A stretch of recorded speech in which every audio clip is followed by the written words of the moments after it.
Now he's the executive director of the Black Sphere and author of The Big Black Lie. Kevin, nice to see you. So one teen was unarmed, the other was armed, yet the protests look the same. Why do you think that is, and are these protests justified, do you think?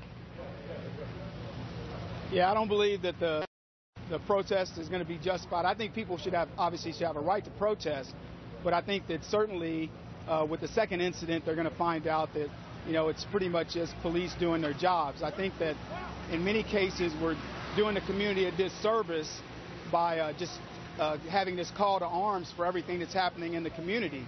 So is it their right? Absolutely. And I think that if people feel like somebody's been wronged, we need to get to the bottom of it. But I think that in this particular case, with the second incident sort of escalating things, it may turn out that they find out it was unwarranted.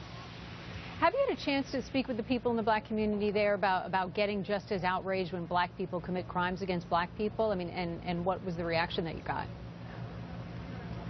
Yeah, I have. It's really funny. The outcry is more of, why are you bringing that up? Sort of a, we know what's going on in the black community, but we still want to sort of raise the awareness of this police brutality or things like that.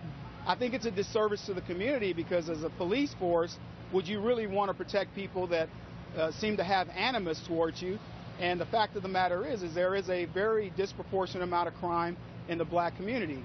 So yeah, it is something that should be raised, and a lot of times when people raise those arguments, they get ostracized, and I think it's not raised enough. Right after the Ferguson incident, there was an incident in St. Louis where I believe 4 people were killed within days of that, and there was no outcry or no outrage by the black community leaders, and certainly not from the national leaders.